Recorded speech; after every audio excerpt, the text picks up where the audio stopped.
दोस्तों, पिछले वीडियो में आपने देखा कि हर बिजनेस की तरह वेडिंग फोटोग्राफी बिजनेस में भी वाई को समझना बहुत जरूरी है। क्यों हम बिजनेस करना चाहते हैं? अगर आपका वाई क्लियर है तो आपका टारगेट बहुत ही क्लियर रहने वाला है। दोस्तों, अगर आप ये वीडियो पहली दफे देख रहे हैं तो मैं आपको यह बता दूं कि यह वीडियो एक सीरीज है और उसका एपिसोड नंबर 2 है। आप इस चैनल के साथ जुड़े रहें, सब्सक्राइब करें और आने वाले वीडियोस को भी जरूर देखें और जो वीडियो पहले अपलोड हो चुकी है उसको भी देख लें ताकि कॉन्सेप्ट जो है पूरी क्लियर हो जाए।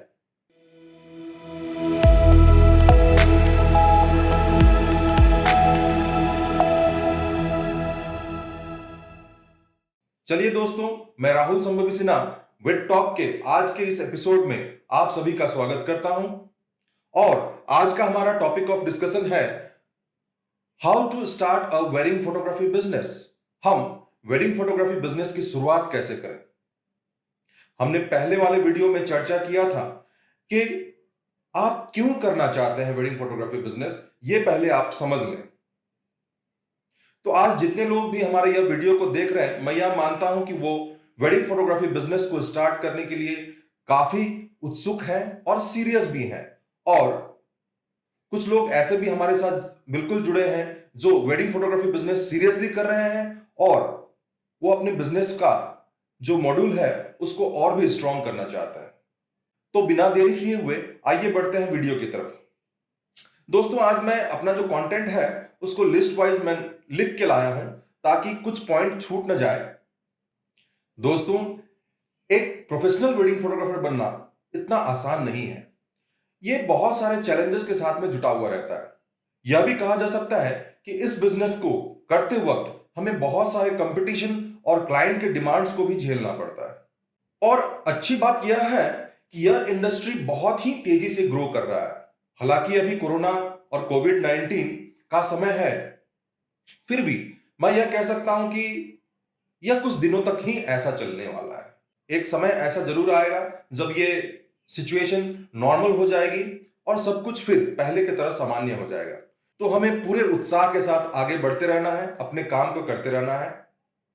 यही आप सभी से मेरी आग्रह है। जैसे कि मैंने पहले भी कहा, यह इंडस्ट्री जो है बहुत ही तेजी से ग्रो कर रही है, पर इस ग्रोथ के साथ कदम से कदम मिलाने के लिए आपकी बिजनेस स्ट्रेटेजी भी उतनी ही स्ट्रांग होनी चाहिए। तभी आप इस कंपटीशन के दौर में आगे बढ़ पाएंगे। तो चलिए दोस्तों, मैं पॉइंट वाइज आपको समझाने की कोशिश करता हूं कि इस बिजनेस को स्टार्ट कैसे करना है। स्टार्ट करते वक्त पहला पॉइंट है, हमें बिजनेस का मॉड्यूल को समझना है। कहने का तात्पर्य यह है कि आप स्टडी करें कि आपके रीजन में, आपके एरिया में बाकी जो फोटोग्राफर्स हैं, बाकी जो बिजनेस होल्डर्स हैं, वो अपने बिजनेस को कैसे चला रहे हैं। मैं यह नहीं कह रहा कि आपको इस चीज का स्टडी करके उनको कॉपी करना है, बल्कि हम काफी सारा चीज उनसे सीख पाएंगे, जान पाएंगे। तो प्रश्न वही है कि इस काम को हम कैसे करें। इस काम को करते वक्त हम दूसरे फोटोग्राफर्स जो आपके टाउन में हैं या फिर आप जिस क्षेत्र में भी आप कवर करना चाहते हैं, उनके पोर्टफोलियो हम चेक कर सकते हैं, उनके फेसबुक पेजेस हम चेक कर सकते हैं, उनके यूट्यूब चैनल हम चेक कर सकते हैं, उनके वेबसाइट्स हम चेक कर सकते हैं। और इसको चेक करने के बाद हम काफी सारे इंफॉर्मेशन इकट्ठे कर सकते हैं जो हमारे आने वाले दिनों में हमें मदद पहुंचा सकती है। अगर संभव हो तो आप यह भी पता करें कि बाकी जो फोटोग्राफर्स हैं आपके क्षेत्र में कितना चार्ज कर रहे हैं। मैं फिर से दोहरा दूं कि इसका मतलब यह नहीं है कि आपको सेम चार्ज या फिर उससे नीचे का चार्ज करना है, ऐसा बिल्कुल भी नहीं है। पर इससे आपको मार्केट का जो माहौल है, मार्केट का जो कंडीशन है, उसका काफी आइडिया मिलने वाला है। इस सारी स्टडी को कर लेने के बाद अब असली काम शुरू होता है और वह है, आपको यह सुनिश्चित करना है कि आप इन सभी लोगों से अपने आप को कैसे अलग बना सकते हैं। देखिए दोस्तों, दो तरह से अलग बनाया जा सकता है। या तो आप उनका जो वैल्यू है उससे नीचे चले जाएं, जो कि मैं कभी भी आपको सजेस्ट नहीं करूंगा। दूसरा चीज है, अपने क्वालिटी को उन सभी से ऊपर रखें ताकि आप कंपटीशन में जल्द से जल्द आगे आ पाए। आपको इस समय तक यह भी सुनिश्चित करना है कि आपका यूएसपी क्या रहने वाला है। कहने का मतलब, आप किस चीज के ऊपर में मार्केट में आगे बढ़ना चाहते हैं, प्राइस के कंपटीशन में या फिर क्वालिटी बेहतर से बेहतर देकर? डिसाइड आपको करना है। सबसे ऊपर यह भी कहना चाहता हूं कि आप खुद को पहले स्टडी करें। आपके खुद के जो फोटोग्राफी स्किल्स है, स्तर जो है, आप खुद भी जानते हैं कि आप किस लेवल की फोटोग्राफी करते हैं। मार्केट में आप अपने आप को किस लेवल में रखेंगे, किस लेवल पे ढालेंगे और बिजनेस को किस लेवल पे करेंगे, उसके बाद आप सुनिश्चित करें। मान लेते हैं कि 3 लेवल में आपके मार्केट में प्राइसिंग चल रही है। एक 50,000 से 1 लाख, एक 1 लाख से 3 लाख और दूसरा 3 लाख से अबव। आप देखें कि आपकी फोटोग्राफी स्किल्स और आपकी जो टीम है किस लेवल पे फोटोग्राफी कर पाएगी। आप अपने आप को उस लेवल पे बिजनेस के योग्य जरूर बनाएं। क्या आप 50,000 से 1 लाख चार्ज करने वालों में से हैं, या फिर आप 1 लाख से 3 लाख तक चार्ज करने वालों में से हैं, या फिर उससे ऊपर चार्ज करने वालों में से हैं? यह आपका काम ही नहीं सुनिश्चित करेगा। तो आपने स्टडी तो कर ली, पर अब आपको काम देगा कौन? मैं बिल्कुल उन्हीं लोगों को टारगेट कर रहा हूं जो अभी इस वक्त बिजनेस को स्टार्ट करने की सोच ही रहे हैं। तो जरूर दोस्तों, अपने फ्रेंड सर्कल और अपने रिलेटिव से इंपॉर्टेंट और कौन हो सकता है? आप यह सुनिश्चित करें कि आपके फ्रेंड सर्कल और आपके रिलेटिव में आने वाले दिनों में एक वेडिंग है या नहीं।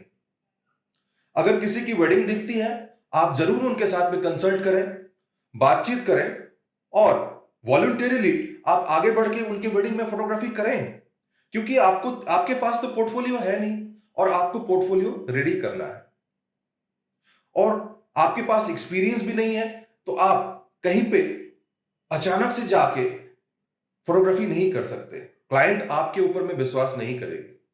आपको अगर किसी फ्रेंड या फिर रिलेटिव की वेडिंग मिल जाती है तो आप अपना पूरा जोश उसमें लगाएं। पूरे जोड़ तोड़ से आप जितने भी सक्षम हैं उससे उस वेडिंग में अच्छे से अच्छी तस्वीरें निकालें। वीडियोस करने वालों को भी सेम ही सजेस्ट करूंगा। इससे होगा यह कि आपके रिलेटिव में, आपके फ्रेंड सर्कल में और भी लोग आपको जान पाएंगे और उनके वेडिंग में वॉलंटरीली वो आपको बुलाएंगे और आपको फिर मौका मिलेगा एक अच्छा पोर्टफोलियो क्रिएट करने का। इस कदम से आपके रिलेटिव भी खुश, आपके फ्रेंड्स भी खुश और आप भी खुश, क्योंकि उनका भी काम बनता है और आपका भी काम बनेगा। आपको यह सुनिश्चित करना है कि आप जिसके भी वेडिंग में आप काम कर रहे हैं उनका तस्वीर बहुत ही अच्छा हो, ताकि वो आपको फिर फर्दर रेफर कर सके। उनको आप बताएं कि आपने recently wedding photography business start करने का प्लान किया है, तभी तो वो फर्दर आपको रेफर करेंगे अपने फ्रेंड सर्कल में, अपने रिलेटिव्स में। देखिए दोस्तों, पूरा काम सेटिस्फैक्शन के ऊपर में टिका हुआ है। आप जितना अपने क्लाइंट को सेटिस्फाई कर पाएंगे, आप उतना ही आगे बढ़ पाएंगे। वेडिंग इंडस्ट्री इस तरह की इंडस्ट्री नहीं है कि आप न्यूज़पेपर और अखबारों या फिर मैगजीन्स में आप एडवर्टीजमेंट डाल दें और आपको बिजनेस मिलते चले जाए।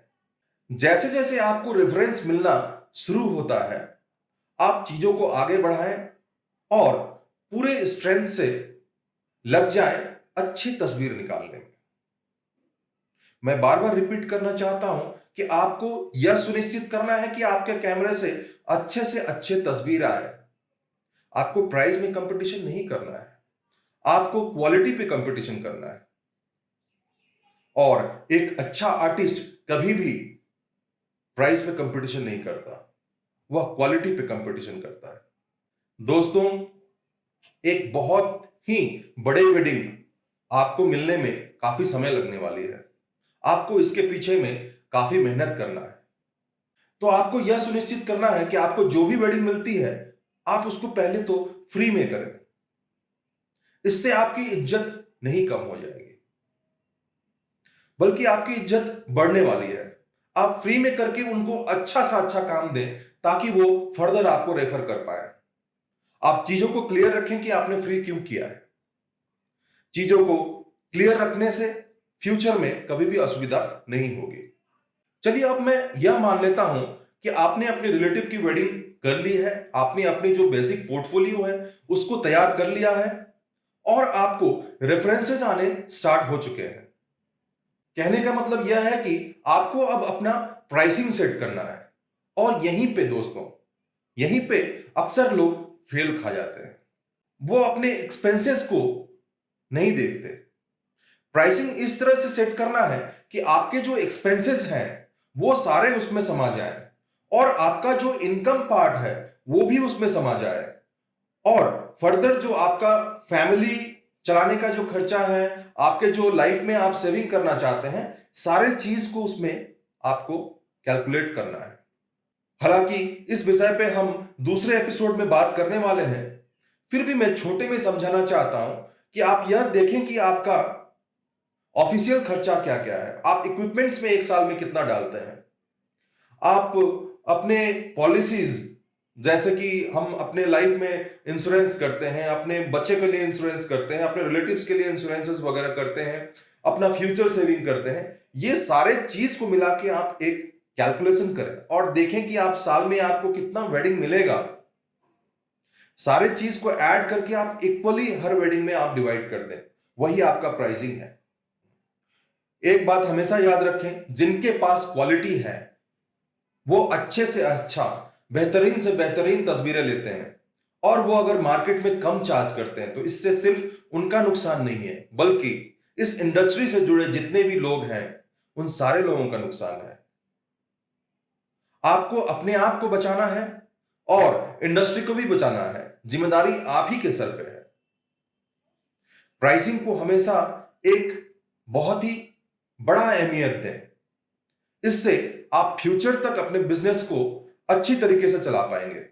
अब आपके दिमाग में एक प्रश्न आ रहा होगा कि हमें अचानक से कौन देगा 2 लाख रुपए, अचानक से कौन देगा 3 लाख रुपए। आपका काम देगा आपको ये रकम। आप अगर अच्छे से अच्छा काम करते हैं, आप अपने क्लाइंट्स को और लोगों को खुश रख पाते हैं, खुश कर पाते हैं, तो दोस्तों देने वाले भरे पड़े हैं। क्लाइंट्स भी जानते हैं किनको पैसा देना है और किनको नहीं देना है।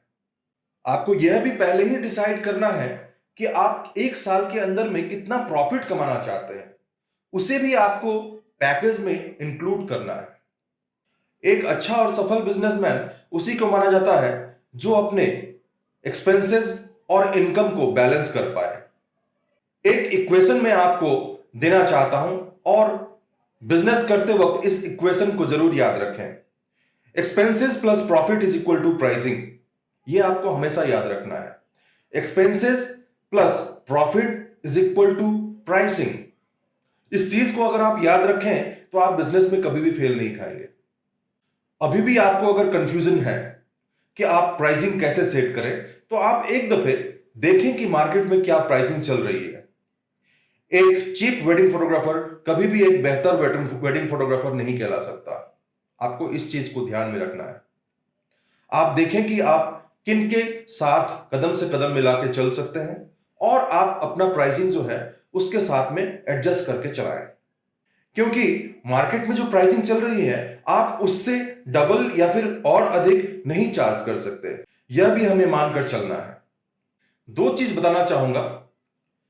एक तो रिजिड भी रहना है आपको अपने प्राइसिंग को लेके कि मैं इससे कम नहीं कर पाऊंगा, और थोड़ा सा फ्लेक्सिबल भी रहना है, क्योंकि हम इंडियन मार्केट में जो क्लाइंट्स जो हमारे होते हैं इनको आप अगर थोड़े डिस्काउंट देते हैं तो ये थोड़ा खुश रहते हैं। तो आपको यह सुनिश्चित करना है कि आपका जो लोएस्ट प्राइसिंग है वो कहां तक जा सकता है, किस रेंज के नीचे आप एकदम जा ही नहीं सकते, वो आपको पहले ही कैलकुलेट करना है। देखिए दोस्तों, जहां तक मैं जानता हूं, एक अच्छा वेडिंग फोटोग्राफर जो एक अच्छा टीम चलाता है वो एक साल में 15 से 20 वेडिंग, इससे अधिक नहीं कर सकता है।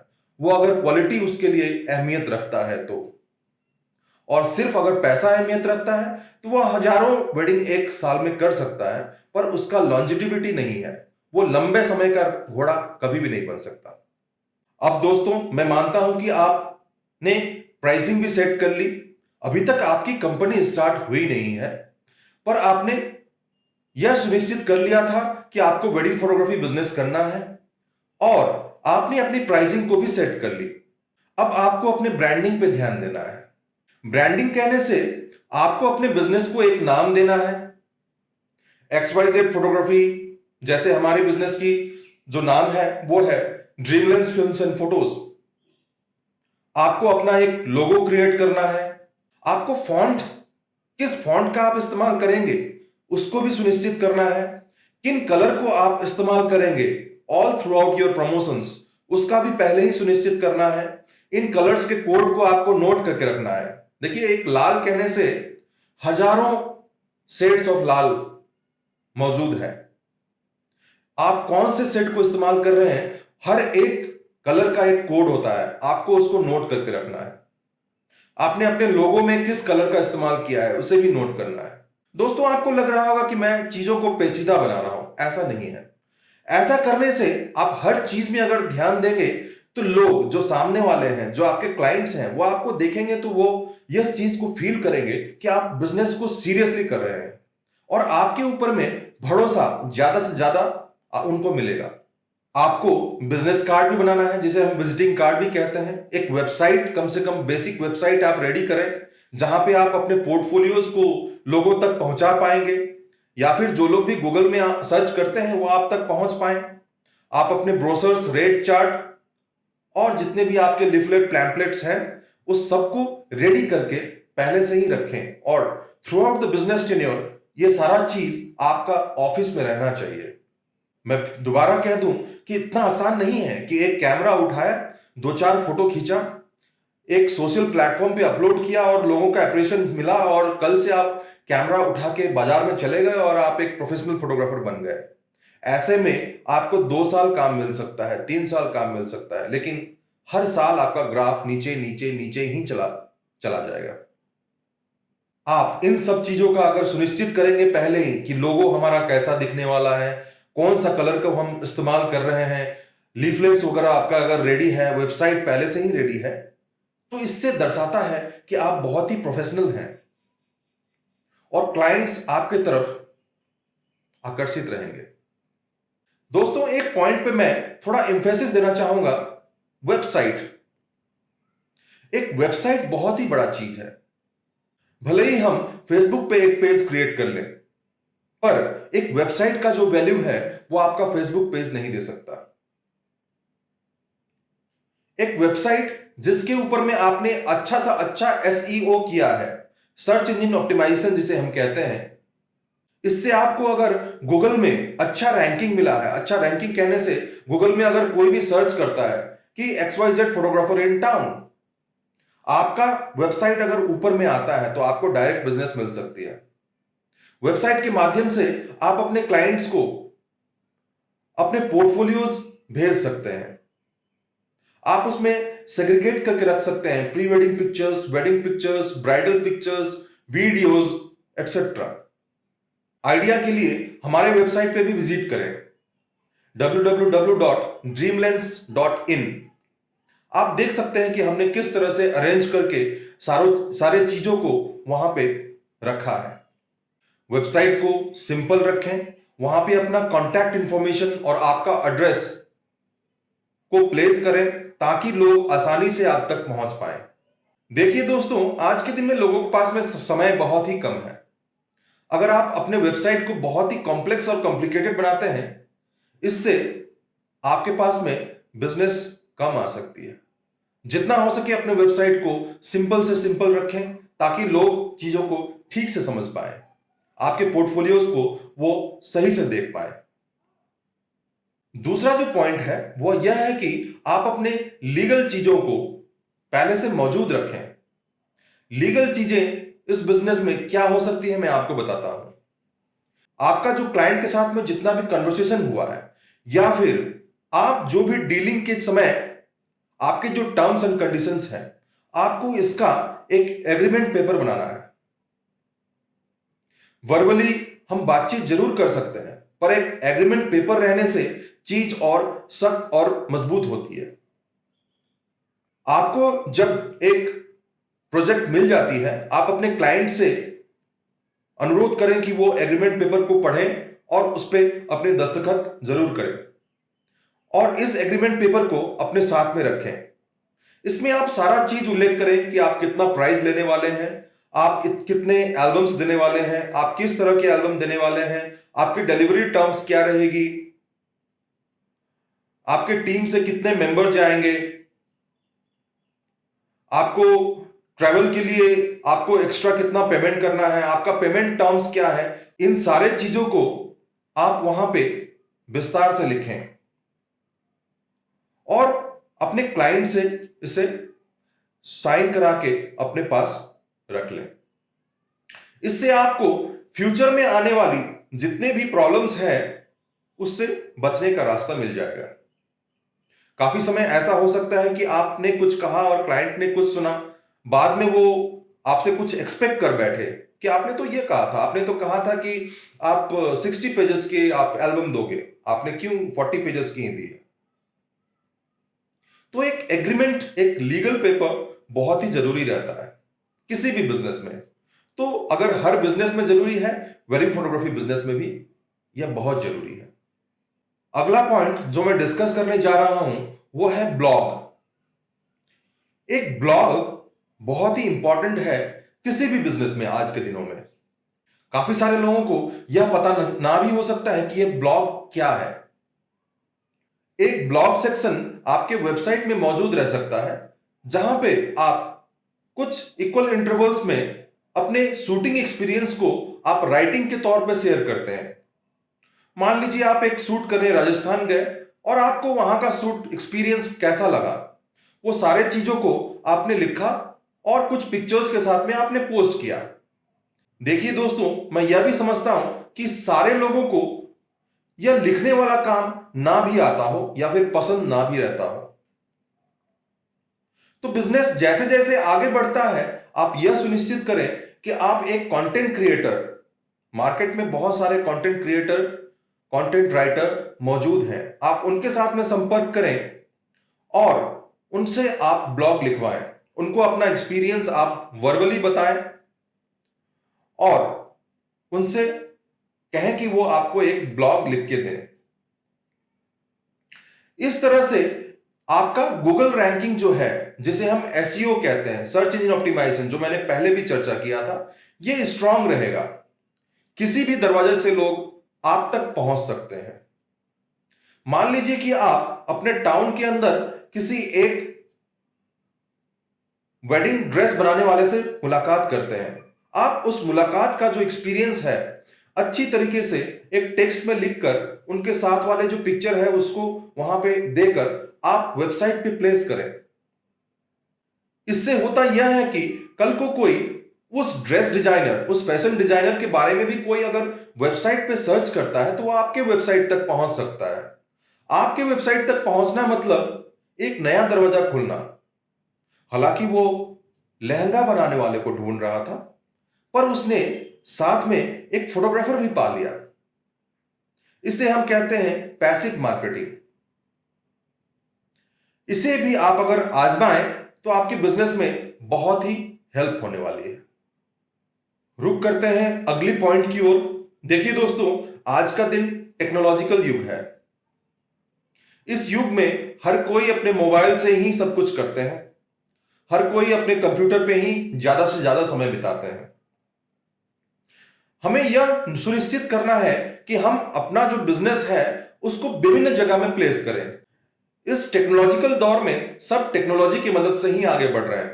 काफी सारे कंपनीज के डायरेक्टरी आपको ऑनलाइन में मिल जाएंगे। जो वेडिंग इंडस्ट्री से रिलेटेड जितने भी लोग विभिन्न एरियाज में हैं, उन सबका इंफॉर्मेशन कलेक्ट करके अपने वेबसाइट पे पोस्ट करते हैं। आप अपना भी इंफॉर्मेशन इन सारे वेबसाइट्स पे प्लेस करें। काफी सारा प्लेटफॉर्म फ्री ऑफ कॉस्ट होता है और काफी सारे प्लेटफॉर्म्स वो कुछ चार्ज भी करते हैं। इससे यह होगा कि मान लीजिए एक कपल की शादी है जो आपके शहर में होनी है, मगर वो कपल आपके शहर में रहते नहीं है, वो किसी दूसरे शहर में रहते हैं और उनको पता है कि एक डायरेक्टरी है जहां पे मैं वेडिंग इंडस्ट्री से रिलेटेड सारे चीज को पा सकता हूं। एक डीजे को पा सकता हूं, एक फ्लोरिस्ट को पा सकता हूं, एक डेकोरेटर से मिल सकता हूं, एक वहां पे फोटोग्राफर्स भी लिस्टेड रहते हैं और आप अगर उन लिस्टिंग में मौजूद हैं, बिजनेस आप तक भी पहुंच सकती है। और यह एक बहुत ही अच्छा ऑप्शन रहता है। मैंने भी एक्सपीरियंस किया है अपने बिजनेस काल में। हमारे जीवन में शादी कितना अहमियत रखता है। तो हम सभी को मालूम है, हमारी जब शादी होने वाली रहती है, हम क्या करते हैं, हम गूगल में जाते हैं और काफी सारी चीजों को सर्च करते हैं। ज्यादातर ब्राइड्स को आप देखेंगे कि वो बैठकर अपने फ्री समय में लहंगा के डिजाइन, रिंग के डिजाइन, फ्लावर्स के डेकोरेशन के डिजाइन, वो सारे चीज को वेबसाइट पे ही सर्च करते हैं। ऐसे में कोई अगर डायरेक्टरी उनको मिल जाए और उस डायरेक्टरी में अगर आप भी मौजूद हैं, तो बिजनेस तो आप तक पहुंच ही सकती है। हमारा अगला जो पॉइंट है वो भी टेक्नोलॉजी रिलेटेड पॉइंट ही है। आज का युग इंस्टाग्राम का युग है। आज का युग एक ऑनलाइन मैगजीन का युग है। आज का युग इस तरह के डायरेक्टरीज का युग है। आप कोशिश करें कि आपका जो इमेज है, आपका जो वर्क है, आपका जो पिक्चर है, आपने जो वेडिंग में पिक्चर लिया है, वो किसी न किसी प्लेटफॉर्म पे फीचर हो जाए। जैसे कि मान लीजिए आप एक सोनी कैमरा यूज करते हैं, आप सोनी कैमरा से लिए हुए तस्वीरों को अपने इंस्टाग्राम प्रोफाइल पे पोस्ट करें और वहां पे सोनी को टैग करें। इससे यह होता है कि अगर सोनी कंपनी को आपका वह इमेज अगर पसंद आता है और वो अगर अपने प्रोफाइल में उस इमेज को अपलोड करते हैं, इससे आपको काफी बेनिफिट और रेस्पेक्ट भी मिल सकता है और डायरेक्टली आपका बिजनेस भी बढ़ सकता है। मार्केट में रेपुटेशन बढ़ा मतलब बिजनेस ज्यादा, और आपका प्राइसिंग भी उसी हिसाब से स्तर आपका बढ़ते जाएगा। तो दोस्तों, मैं बार बार आपको यही समझाता हूं कि हमें प्राइसिंग नीचे की ओर ले जाने की ओर नहीं, बल्कि हम कैसे बढ़ा सकते हैं इस पे काम करना है। कहते हुए मैं यह भी कहना चाहता हूं कि आप अपने फेसबुक पेज, आपके लिंक्डइन प्रोफाइल, अपने इंस्टाग्राम पेज, सारे को समय समय पे अपडेट करते रहें, उस पर पोस्ट करते रहें। इससे होता यह है कि आप मार्केट में अपनी जो मौजूदगी है वो क्लाइंट तक पहुंचा पाते हैं। आप क्लाइंट को बता पाते हैं कि आप मार्केट में मौजूद हैं और आप अच्छा काम कर रहे हैं। इसी समय यह आग्रह भी करना चाहता हूं आप सभी से कि हमारे इंस्टाग्राम पे भी आप आए। ड्रीमलेंस FNF के नाम से हमारा इंस्टाग्राम है। आप वहां पे विजिट करें और फॉलो बटन को जरूर दबाएं। अभी तक मैं यह मान के चल रहा हूं कि आपने बिजनेस सेट कर ली है, प्राइसिंग भी सेट कर ली है, सारे सोशल मीडिया प्लेटफॉर्म्स आपके रेडी हैं और आपको क्लाइंट मिलने शुरू हो चुके हैं। आप जैसे ही काम खत्म करते हैं और पूरा डिलीवरी आप क्लाइंट को देते हैं, आपके क्लाइंट जिनको आपने खुश किया है, आप उनसे टेस्टिमोनियल्स जरूर लें। ये टेस्टिमोनियल बहुत ही काम की चीज है। देखिए, वेडिंग फोटोग्राफी बिजनेस एक ऐसा बिजनेस है जो रेफरेंस पे टिका हुआ है। आपके क्लाइंट अगर खुश हैं, आपको बिजनेस मिलते ही रहेंगे। टेस्टिमोनियल्स जैसे कि आपके फेसबुक पेज पे एक रिव्यू सेक्शन होता है, आप वहां पे अपने क्लाइंट को रिक्वेस्ट करें कि कुछ चंद शब्द जो आपके साथ में काम करने के बाद उनका एक्सपीरियंस रहा है वहां पे वो शेयर करें। इससे आने वाले क्लाइंट्स को भरोसा मिलता है और आपको ऊर्जा भी मिलता है। अगला जो पॉइंट का डिस्कशन है वह हमारे देश में अभी तक ज्यादा प्रचलन में नहीं आया है और वह है कोलैबोरेशन। मैं एक फोटोग्राफर दूसरे फोटोग्राफर के साथ में कोलैबोरेट होकर काम कर सकता हूं। कभी अपने स्टूडियो में किसी दूसरे फोटोग्राफर को बुलाइए, कोई पोर्टफोलियो शूट कीजिए, उनको कहिए कि आप उनके इंस्टाग्राम स्टोरीज में आपको वो टैग करें, बिहाइंड द सीन पिक्चर्स बनाएं, बिहाइंड द सीन के वीडियोस बनाएं। इससे भी आपको मार्केट में मौजूदगी का जो अनुभव है क्लाइंट को देने में आसानी हो सकती है और आपका जो बिजनेस रेंज है वो भी बढ़ सकता है। आपके साथ में जो फोटोग्राफर ने कोलैबोरेट किया है उनका नेटवर्क और आपका नेटवर्क एक साथ जब जुड़ जाएगा, आपको डबल ताकत मिल सकता है। दूसरा जो पॉइंट है वह भी कोलैबोरेशन और नेटवर्किंग से ही जुड़ा हुआ है। वेडिंग इंडस्ट्री, जैसे कि मैंने पहले भी बताया, बहुत ही बड़ा इंडस्ट्री है। इसमें बहुत सारे लोग काम करते हैं। आप कोशिश करें कि इवेंट प्लानर्स के साथ में, डेकोरेटर्स के साथ में भी आप अच्छा संबंध बना के रखें। इससे होता यह है कि वर्ड ऑफ माउथ जिसे हम कहते हैं, किसी भी क्लाइंट को अगर इंफॉर्मेशन नहीं है, नॉलेज नहीं है कि आपके शहर में कौन अच्छा फोटोग्राफर है और वो अगर एक इवेंट प्लानर से अगर पूछते हैं कि अच्छा फोटोग्राफर कौन है और वो अगर आपको रेफर करते हैं तो बिजनेस आपको मिल सकती है। इससे आपका नेटवर्क एरिया भी बढ़ता है और सबके साथ में अच्छा रिलेशन भी बनता है। आपके साथ जो वेंडर्स काम करते हैं, जो डेकोरेटर्स काम करते हैं, आप कुछ तस्वीरें उनके लिए भी लें, जैसे कि डेकोरेशन की पिक्चर लेकर के आप इवेंट प्लानर तक पहुंचाएं। क्लाइंट का परमिशन लेना ना भूलें। इससे यह होगा कि इवेंट प्लानर उन पिक्चर्स का पोर्टफोलियो अपने प्लेटफॉर्म पे पोस्ट कर सकते हैं और आपको अपना कंपनी का नेम का टैग भी वो दे सकते हैं। इससे आपका नेटवर्क और भी बढ़ेगा। नेटवर्क बढ़ना मतलब बिजनेस का बढ़ना। और अंत में दोस्तों यह कहना चाहता हूं, सीखते रहें और सिखाते रहें। सीखते रहने से बिजनेस हमेशा बढ़ती रहेगी और सिखाते रहने से आपकी कम्युनिटी और भी स्ट्रांग होगी। आपको बिजनेस भी करना है और अपने इंडस्ट्री को भी बचाना है, बिल्कुल याद रहे। इसी के साथ मैं यह आग्रह करना चाहता हूं कि हमारे इस चैनल को आप सब्सक्राइब करें, बेल बटन को दबाना ना भूलें ताकि आने वाले जो एपिसोड्स हैं आपको आसानी से मिल जाए। लोगों के साथ में इस सारे वीडियोस को आप शेयर करें और हमारे साथ में जुड़े रहें। नमस्कार, थैंक यू।